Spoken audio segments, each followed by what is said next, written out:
Hello students, myself Indu Jaiswal, Assistant Professor of Poddar Management Training Institute.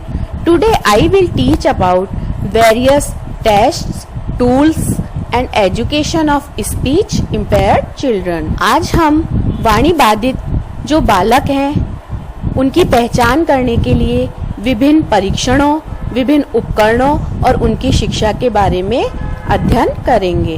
वाणी दोष बालकों की पहचान करके उसके कारणों को जानकर और उनके व्यवहार का निरीक्षण करके चिकित्सीय परामर्श लिया जाना चाहिए। वाणी दोष बालकों की पहचान और उनके दोषों को दूर करने के लिए कुछ प्रकार के परीक्षण किए जाते हैं जो इस प्रकार हैं। डेनेवर का articulation screening examination, early language milestone scale, Peabody चित्र शब्दावली, हियरिंग टेस्ट, स्पीच टेस्ट और ऑडियोमेट्री टेस्ट। प्रसिद्ध मनोवैज्ञानिक डेनेवर ने आर्टिकुलेशन स्क्रीनिंग एग्जामिनेशन टेस्ट बनाया जिसे DASE कहा जाता है। यह 2 माह से 5 साल के बच्चों पर किया जाता है। इसके अंतर्गत संप्रेषण कौशल, समस्या समाधान कौशल, सामाजिक कौशल और मांसपेशियों से संबंधित कौशलों के आधार पर टेस्ट किए जाते हैं। नेक्स्ट है अर्ली लैंग्वेज माइलस्टोन स्केल। यह परीक्षण सिर्फ 10 मिनट का ही होता है। यह 3 साल या उससे अधिक के बालकों पर प्रयोग किया जाता है। एक प्रकार से यह भाषा संबंधी टेस्ट है जो बालकों की लैंग्वेज को सुधारने के लिए किया जाता है। नेक्स्ट है पीबॉडी चित्र शब्दावली।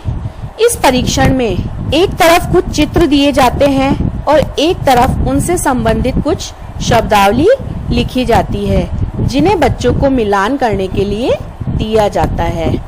नेक्स्ट है हियरिंग टेस्ट। इस टेस्ट में बालक की सुनने की क्षमता का पता लगाया जाता है कि बालक में कितनी कैपेसिटी है, कि वह कितना बोल सकता है और कितना सुन सकता है। नेक्स्ट है स्पीच टेस्ट। यह टेस्ट बालकों की बोलने की क्षमता का चिकित्सीय परीक्षण है। इसमें बालक में कितनी वाणी क्षमता है या कितनी बोलने की क्षमता है उसको जांचा जाता है। नेक्स्ट है ऑडियोमेट्री परीक्षण। इसमें बालक की बौद्धिक अक्षमता या बहरेपन का पता लगाया जाता है।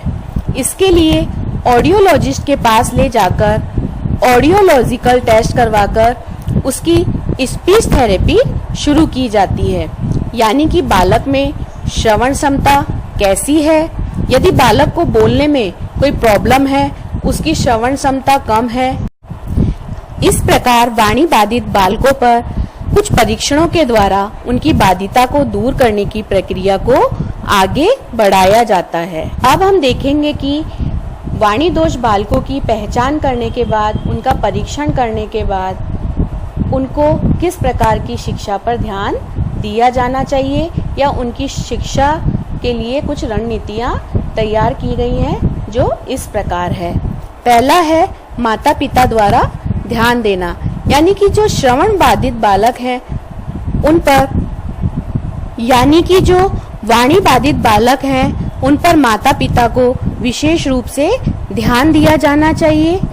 उनको बार बार कुछ शब्दों को बुलवाना चाहिए, उनमें आत्मविश्वास जगाना चाहिए और उनमें किसी भी प्रकार के भय और तनाव को दूर करने का प्रयास करना चाहिए।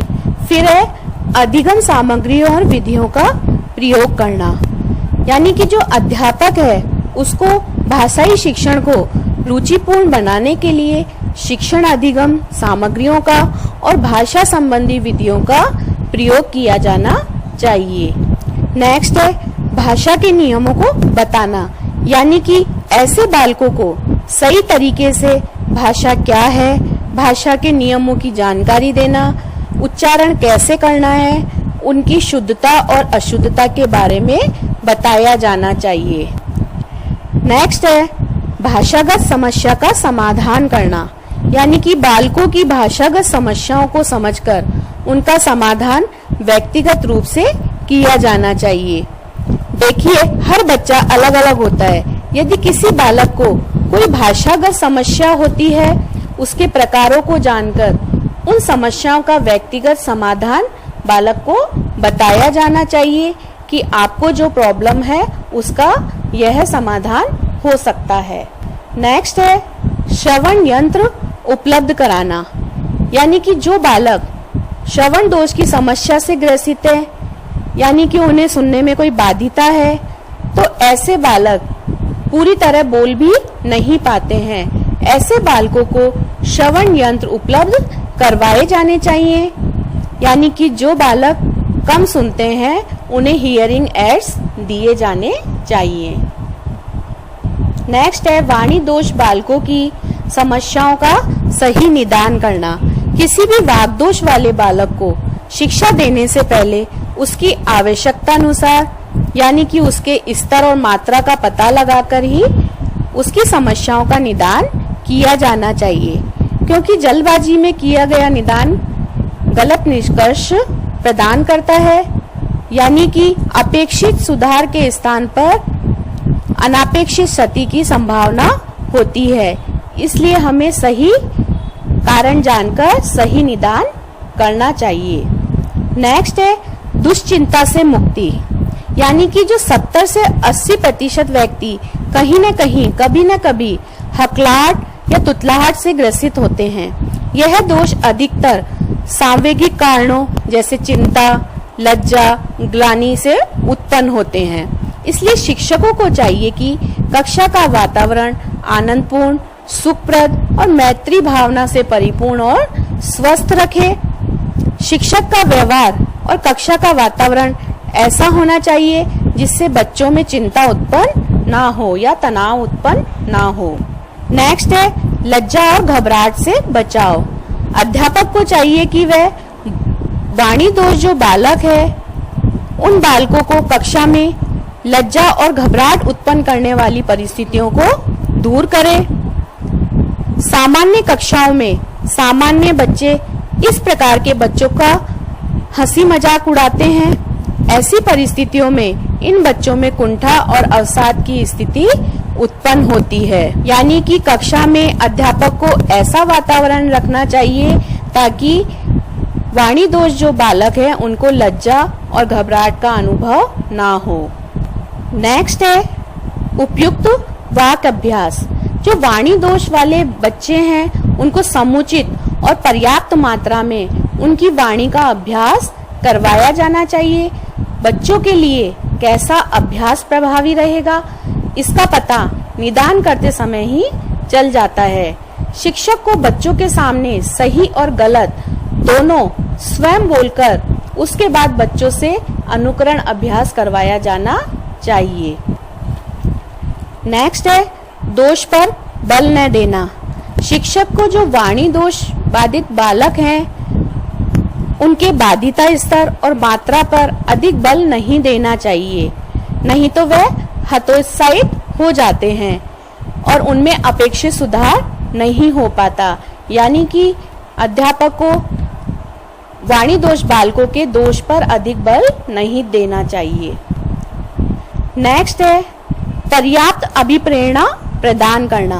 अध्यापकों को सबसे पहले ऐसे बच्चों को चिन्हित कर लेना चाहिए, फिर उसके बाद उन्हें उचित प्रोत्साहन और अभिप्रेरणा देनी चाहिए। इससे उनके आत्मविश्वास में वृद्धि होती है और वो उत्सुकता से सीखने के प्रति प्रेरित होते हैं। इन बालकों को शिक्षा प्रदान करने से पहले अध्यापक को मनोवैज्ञानिकों और ENT स्पेशलिस्ट की सलाह से कार्य करना चाहिए। जो वाणी बाधित बालक है उनको कई प्रकार की बाधिताओं से और कई प्रकार की समस्याओं का सामना करना पड़ता है। इस बाधिता से ग्रसित बालकों को शैक्षिक और सामाजिक कार्य करने में कई तरह की क्रियात्मक असमर्थताओं का सामना करना पड़ता है। इन असमर्थताओं के कारण ये बालक केवल कठिनाइयों का ही अनुभव नहीं करते, बल्कि शिक्षा के क्षेत्र में ये पूरी तरह क्रियात्मक नहीं हो पाते हैं। इसलिए वाणी बाधित बालकों की शिक्षा के लिए हमें कुछ सहायक उपकरणों का भी सहारा लेना चाहिए। सबसे पहले बालक को सही और सार्थक वाणी के प्रयोग करने के लिए प्रशिक्षण प्रदान किया जाना चाहिए। यह प्रशिक्षण वाणी चिकित्सक या रोग विज्ञानी द्वारा दिया जाना चाहिए। वाणी चिकित्सकों द्वारा इन बालकों को विभिन्न प्रकार की स्पीच थेरेपी दी जानी चाहिए। दूसरा है कमरबंद, स्लिंग या बंदनी का प्रयोग। वाणी बाधित बच्चों द्वारा बोलते समय श्वसन क्रिया में मदद करने के लिए कमरबंद, स्लिंग और बंदनी का प्रयोग किया जाना चाहिए। नेक्स्ट है चित्र, रेखाचित्र और प्रतिमानों का प्रयोग, यानी कि वाणी तंत्र रचना और ध्वनि उच्चारण संबंधी प्रक्रिया को स्पष्ट करने के लिए एक अध्यापक को वाणी दोष बालकों को विभिन्न प्रकार के चित्रों के द्वारा, रेखाचित्रों के द्वारा और मॉडलों का प्रयोग करना चाहिए। वाणी बाधित बालकों में नासिका संबंधी जो अशुद्धियां होती हैं और जो अनुवाद संबंधी दोष होते हैं, उनका निवारण करने के लिए विभिन्न प्रकार की जो श्रवण कैसेट्स हैं और ऑडियो टेप्स हैं, उनको सहायक उपकरण के रूप में प्रयोग में लिया जाना चाहिए।